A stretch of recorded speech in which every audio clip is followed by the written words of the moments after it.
Retour sur le plateau d'Equipmag TV pour le Daily News quotidien, effectivement, le Daily News de ce mercredi, avec un focus sur le Retail Lab 2020.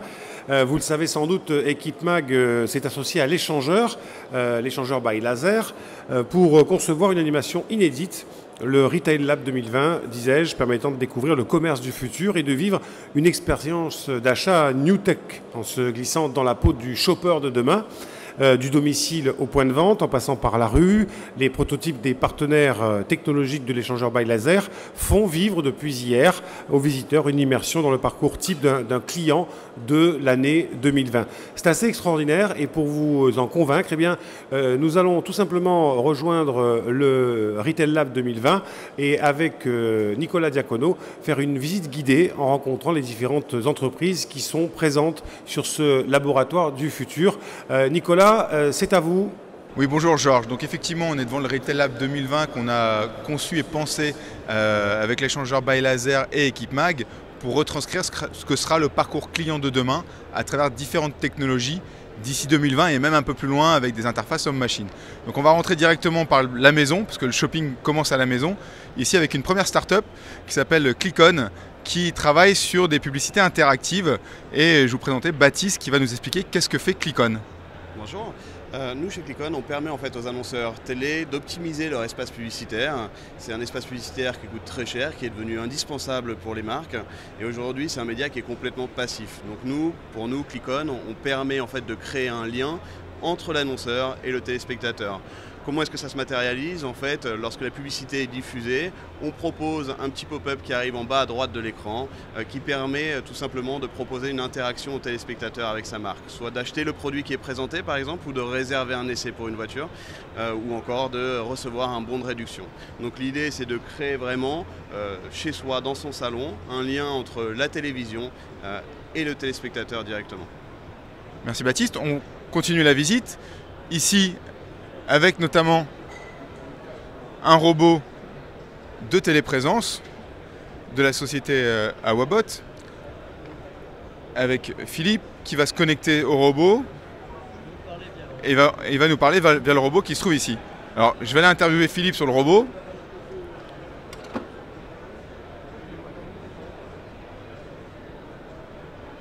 Alors bonjour Philippe, qu'est-ce que tu peux nous dire sur ton robot de téléprésence, à quoi ça peut servir dans le commerce? Eh bien, tout simplement, ça servira aux clients ultra connectés aujourd'hui de pouvoir, dès demain, se rendre dans un magasin virtuellement lorsqu'il n'a pas le temps d'y aller. De mettre un premier pas dans le Retail Store de 2020. Merci Philippe. On continue ici dans un magasin où là le vendeur est connecté, avec notamment les tablettes, typiquement ce qu'on va retrouver dans les magasins Sephora avec l'iPod Touch où on va scanner ma carte de fidélité pour que la vendeuse ait accès au profil client et accès à l'historique d'achat pour mieux recommander la cliente en fonction de ses goûts, ses couleurs et évidemment de son appétence pour tel ou tel produit, ce qu'elle aura acheté dans le passé. Alors on peut avancer ici et je vais demander rapidement à Jérôme Gonzalez de la société Sipley, qu'est-ce qu'ils apportent, comment ça fonctionne en termes d'apport pour le vendeur dans sa relation client. Donc Play Retail est une solution qui permet de personnaliser la relation entre le vendeur et le consommateur en lui affichant des informations qui sont en général stockées dans le système central CRM, de pouvoir rendre l'échange plus riche, plus interactif sur la base d'informations présentées sur un terminal mobile que le vendeur va pouvoir garder avec lui tout au long de l'échange avec le consommateur. Merci. On continue avec la société Kinosoft qui travaille sur des problématiques d'omnicanalité, omni-device. Alors chez Kinosoft, qu'est-ce que vous apportez pour le commerce et le magasin? En fait, on a développé particulièrement un outil qui permet en fait d'unifier un ensemble de référentiels pour avoir un catalogue unique qui soit capable effectivement de communiquer avec un ensemble de devices, que ce soit de la tablette, de la borne magasin, du smartphone, et proposer ainsi au client un panier persistant sur lequel on pourra capitaliser sur l'ensemble de son acte d'achat. Merci.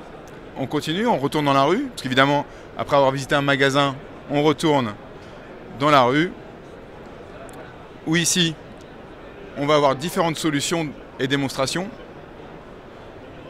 notamment de réalité augmentée, avec la société Entertainment qui travaille sur ces sujets-là. Voilà, alors l'idée ici, c'est à travers une application sur la tablette, on va pouvoir accéder à du contenu sur une image figée comme celle-ci, via une application. Alors, explique-nous ce que vous faites chez Entertainment et avoir la démonstration. Bien sûr, nous on va utiliser donc la reconnaissance d'images avancée, la réalité augmentée pour remettre donc une couche de réalité augmentée et proposer donc des expériences immersives, qualitatives et surtout connectées à partir de simples impressions, papier, abribus ou catalogue par exemple, pour pouvoir voilà, apprécier les produits, les prendre déjà en main et se les approprier et ensuite pouvoir même finaliser un achat, une livraison à la maison, un retrait en magasin directement depuis un catalogue ou un simple panneau d'affichage comme vous allez le voir. Donc là je vise, je prends ma tablette ou mon smartphone, je vais viser donc cette affiche par exemple et à partir de là je vais faire directement apparaître le produit avec lequel je vais, comme je vous le disais, pouvoir interagir, l'apprécier sous toutes ses coutures, de près comme de loin. On a, voilà, si on va aller vraiment voir du détail, il n'y a aucun problème. À partir de là, donc, je vais pouvoir avoir accès à la fiche produit. Je vais également pouvoir personnaliser le produit. Par exemple, là, voilà, le modèle en or, ok, pourquoi pas. Non, je préfère l'autre. Pardon, je préfère l'autre. Voilà. Celui-là me va mieux. Donc, on va pouvoir l'acheter deux solutions directement depuis, par exemple, une solution comme PayPal pour se faire livrer à la maison, soit en rentrant ses identifiants. Ou alors, si on n'a pas forcément de compte, on va pouvoir directement utiliser sa carte bleue. Où il va falloir, hop, c'est bon, c'est une vieille. Où on va pouvoir, voilà, directement enregistrer sa carte. Et à partir de là, finaliser sa transaction tranquillement pour être livré ce soir ou demain matin à la maison. On propose également donc une deuxième possibilité, c'est-à-dire effectuer un test, une pré-réservation et un essai en boutique. On vous géolocalise pour vous donner la boutique la plus proche de chez vous. C'est personnalisé au niveau de l'accueil et avec une référence produit pour pouvoir justement ensuite aller rechercher votre produit en magasin, venir l'essayer auprès d'un vendeur ou alors d'une table connectée comme nous présentons et finaliser la transaction en toute autonomie ou avec l'aide d'un vendeur si vous le souhaitez. Merci Benjamin d'Entertainment. On continue ici avec un espace dédié alors, à la NFC, au beacon, au Wi-Fi et aux étiquettes électroniques. Alors, tout d'abord ici avec Inciteo qui a fait beaucoup parler de lui ces derniers temps, notamment avec le concept de magasin connecté de Carrefour Villeneuve-la-Garenne. Alors, chez Inciteo, comment ça fonctionne la géolocalisation indoor et qu'est-ce que ça apporte? Alors, la géolocalisation indoor, déjà, ça fonctionne avec ces petits boîtiers qui sont des bornes Bluetooth qu'on dispose dans les points de vente. Et ça va nous permettre de géolocaliser l'utilisateur avec une précision de 2 mètres près. Et à partir de ça, donc, on va pouvoir délivrer des services à très forte valeur ajoutée qui vont être la recherche de produits, la liste de courses géolocalisée. On va prendre toute la liste de courses qu'on a préparée au préalable et aller récupérer tous ces produits avec un parcours optimal, sans passer 2 fois au même endroit en gagnant du temps. Et aussi développer des mécaniques de géopush, c'est-à-dire d'envoyer des notifications sur l'application de l'utilisateur au moment où il passe à proximité directe des produits. Ensuite, ça permet aussi pour l'enseigne de développer tout un tas de services comme le data mining, c'est-à-dire de mieux connaître et mieux appréhender les comportements de ses consommateurs sur son point de vente. Et aussi de faciliter, ça c'est les dernières évolutions de notre solution, de faciliter aussi les problématiques de drive, puisqu'on s'aperçoit aujourd'hui qu'en drive, quand il s'agit de picking store, les opérateurs sont confrontés aux mêmes problématiques que les clients, c'est-à-dire on a besoin de trouver tous les produits le plus vite possible pour gagner en temps et surtout gagner en productivité. Merci Maxime. On va continuer ici avec la société Sync & Go qui travaille sur la NFC et qui a une solution révolutionnaire dans le sens où je peux récupérer du couponing, l'envoyer sur ma montre et sur mon téléphone en même temps. Alors comment ça marche, Vincent, la NFC chez Sync & Go? Alors aujourd'hui on présente comme nouveauté les écrans connectés. Les écrans connectés, c'est des écrans qui vont discuter avec tous les objets connectés, le téléphone en particulier, mais aussi les cartes et demain les montres que je vais vous montrer. La grosse originalité de l'ensemble de tout ça, c'est que les écrans qui depuis 10 ans n'ont pas évolué vers l'engagement consommateur, c'est-à-dire que vous diffusez une image et elle se diffuse uniquement, là d'un seul coup, les images vont parler et engager le consommateur dans une transaction. Donc, je vais vous montrer ça avec une petite démo simple, qui est ici vous avez un écran connecté avec, alors je vais, est-ce qu'on peut couper? C'est pas la bonne démo. Ah. C'est bon? Excusez-moi. Timing, on fait plus vite ou? C'est bon?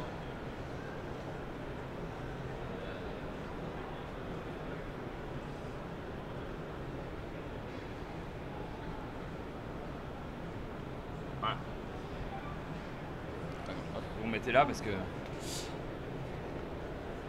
Donc ici, on va prendre un exemple d'un écran qui va diffuser des promos.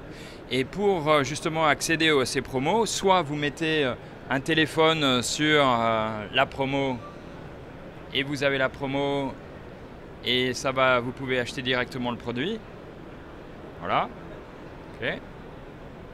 Soit dans les autres objets connectés, vous avez la possibilité d'utiliser des cartes et que ce soit votre passe Navigo ou votre carte de fidélité ou votre carte de paiement, eh bien ça va marcher. Donc si je pose ma carte de fidélité, il vient d'attribuer moins 5% de ce produit-là dans cette carte-là que je vais pouvoir utiliser à la caisse. Mais je peux aussi utiliser ma carte de paiement pour mettre moins 15% de ce produit-là dans cette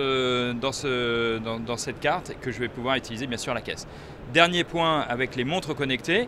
Alors là, c'est encore une nouveauté, c'est-à-dire pour accéder à l'information encore plus simple, je fais ça et j'ai le produit directement.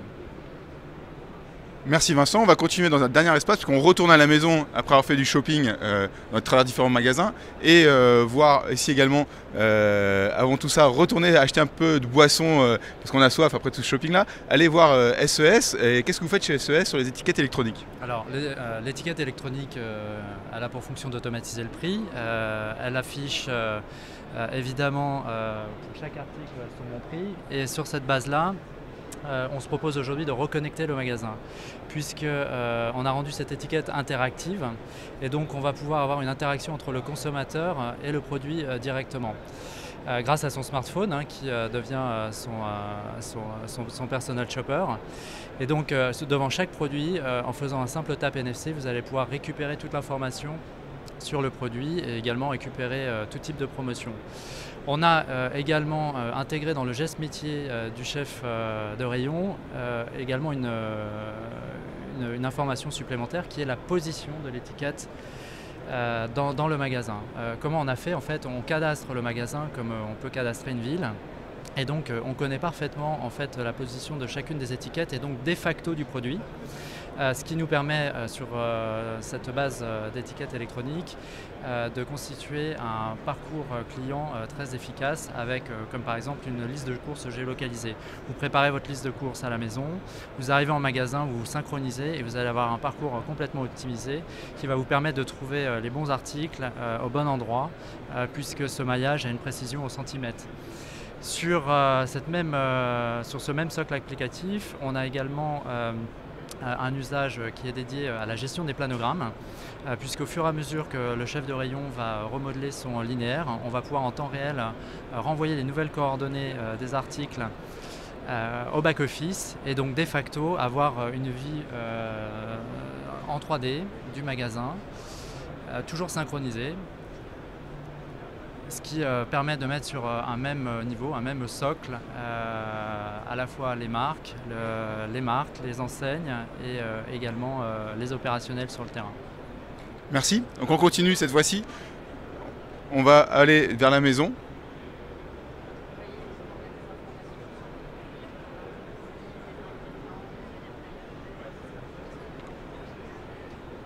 On va à la maison, ici. On va parler des nouvelles interfaces homme-machine. Donc là, on est un peu plus prospectif. On a notamment le fameux casque Oculus Rift, mais là, malheureusement, on ne pourra pas le voir à la télé, à la caméra, qui a été racheté 2 milliards de dollars il y a quelques mois par Facebook, qui permet de se balader dans un monde virtuel qui va peut-être préfigurer ce que sera Internet demain, qui sera simplement un monde virtuel à l'image de Second Life il y a quelques années, en espérant qu'il y ait plus de succès. Et puis ici, avec la table connectée de demain, où je vais pouvoir piloter le contenu de ma télévision uniquement avec de la gestuelle, ici, assez intuitive. Donc avec un cercle, je prends la main sur le programme et ensuite je vais sélectionner, voir le volume et ainsi de suite. Voilà, peut-être préfigurer ce que sera votre future table de salon Ikea de demain.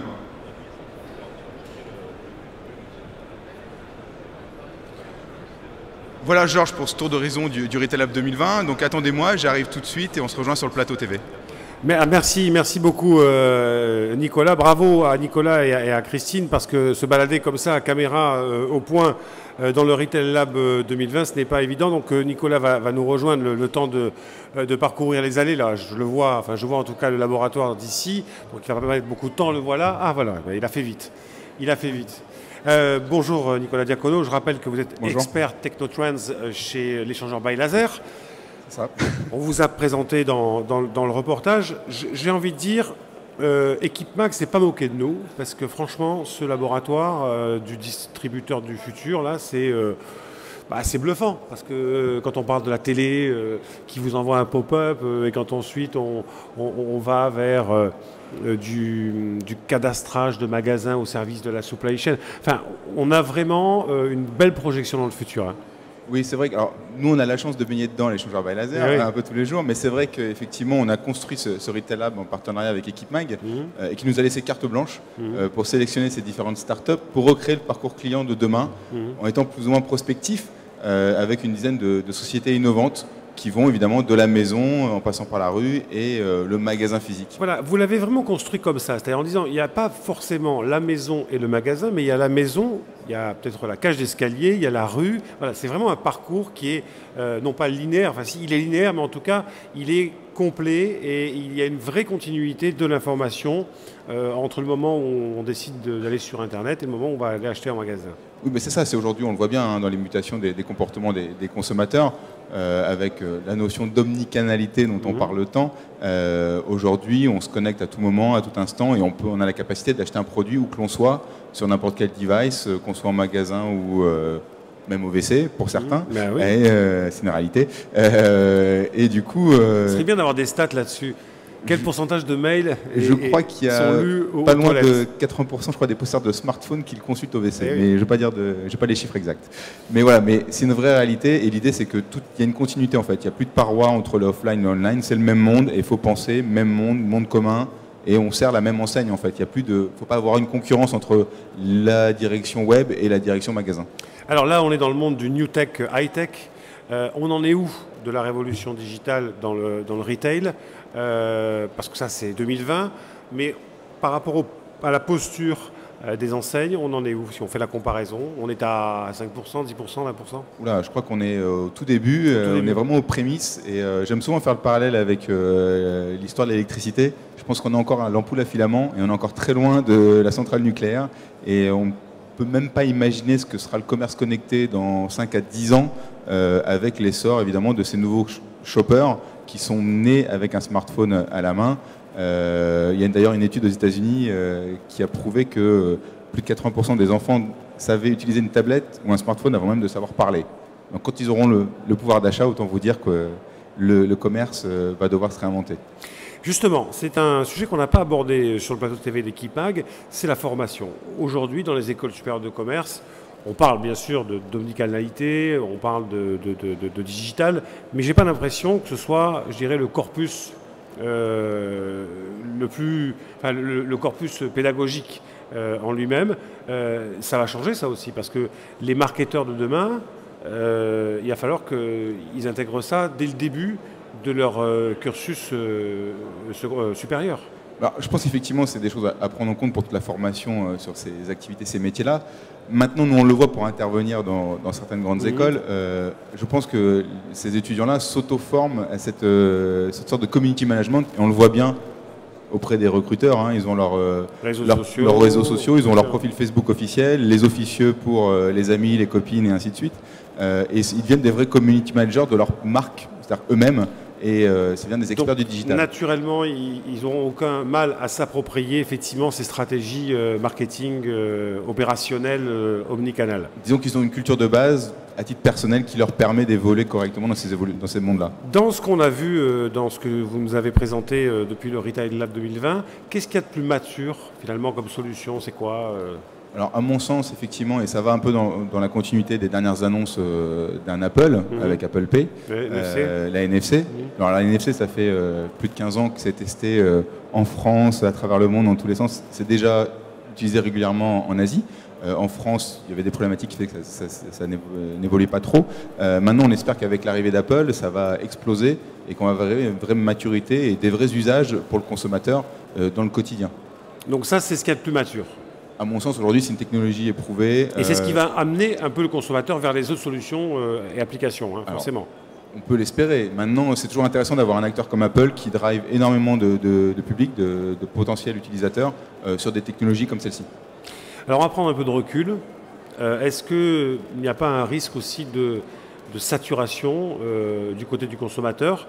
On aurait pu faire l'expérience de mettre un consommateur moyen, pourquoi pas moi, dans un laboratoire comme celui-là, et lui demander à la sortie, est-ce que votre expérience, enfin vos expériences que vous venez de vivre, vous ont enrichi ou est-ce qu'elles vous ont, non pas appauvri, mais où est-ce qu'elles vous ont plutôt, entre guillemets, phagocyté, un peu agressé? Est-ce qu'il n'y a pas ce risque aussi de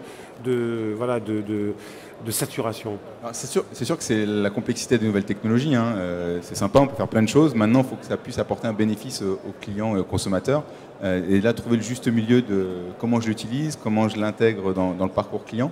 C'est des vrais enjeux pour la distribution. Je n'ai pas toutes les réponses au sujet, mais c'est vraiment à faire avec parcimonie. Maintenant, ce qui est intéressant derrière, c'est de savoir si le consommateur en perçoit un bénéfice. C'est-à-dire que si moi, le fait d'être géolocalisé en magasin me permet de gagner du temps parce que j'ai enregistré ma liste de courses et que j'ai pas envie de passer 1h30 dans un supermarché le samedi matin. On parlait même du VIP checkout il y a 5 minutes avec Audiadis. Exactement. Donc si ça me permet de faire gagner du temps, le fait d'être tracé dans le magasin, à la limite, si j'en tire un bénéfice suffisant, ça ne me pose pas de problème. Maintenant, si c'est pour recevoir toutes les 2 secondes une promo, un push, là, ça va un côté spamming qui va me déplaire. Maintenant, c'est trouver le bon arbitrage entre la communication intelligente qui soit aussi personnalisée. Donc derrière, ça veut dire revenir à une bonne analyse du profil de mes clients pour le pousser le bon produit au bon moment avant même qu'il sache qu'il en ait besoin. C'est un peu ce qu'essaie de travailler Amazon avec le marketing prédictif. Tout à fait. Je vais un peu plus loin. Hypothèse d'un modèle slow tech dans 10 ans, décroissance, déconsommation. On arrête avec ça. Moi, j'ai envie d'acheter mes pommes et j'ai pas envie d'être tout le temps surveillé quand j'achète une pomme rouge ou une pomme jaune. On peut l'espérer quelque part. Hein. La technocratie, c'est bien, mais il ne faut pas qu'il y ait qu'un seul modèle dans le monde. Donc après, si c'est Google, Apple ou Amazon qui dirigent le commerce, on va peut-être s'ennuyer. Je crois effectivement, est-ce qu'il y a comme sur le contre-courant des fast-food, le slow food, on peut imaginer un contre-courant slow-tech. Et il y a des enseignes comme Biocop, par exemple, qui restent très terrain, terroir, proche du consommateur, assez minimaliste dans l'usage des nouvelles technologies, et qui ont un succès faramineux. Et on peut imaginer, effectivement, moi le premier qui baigne dans les nouvelles technologies, avoir besoin de ce rapport humain. Et le magasin est loin d'être mort avec ces nouvelles technologies-là, et le vendeur encore moins. Merci beaucoup Nicolas Diacono. Alors, pour expérimenter ce que sera le commerce 360 degrés de demain, je vous invite vraiment à aller vous mettre dans la peau du shopper de demain. Si vous êtes sur Equipmag ou si vous regardez les émissions sur la chaîne YouTube, il vous reste encore la journée de jeudi, de demain pour y aller. Le Retail Lab 2020, donc en partenariat avec l'échangeur by Laser et Nicolas Diacono, qui est le maître d'œuvre et qui nous a fait cette visite guidée. Merci Nicolas, et puis bonne fin de salon. Enfin, il reste encore l'après-midi, puis une bonne journée. C'est sportif, il y a du monde. Oui, merci Georges. Il y avait du monde ce matin, il y en a cet après-midi. Effectivement, ça ne désemplit pas. Les visiteurs, et même, je pense, certains exposants ont envie de venir voir un petit peu ce qui s'y passe. C'est une sorte de Disneyland, effectivement, un petit peu. Disneyland, exactement. On est à Paris, mais on est à Disneyland en même temps. Disneyland du retail. Voilà, merci. Nicolas. On se retrouvera un petit peu plus tard pour une nouvelle émission sur le plateau d'Equipmag TV. À tout à l'heure.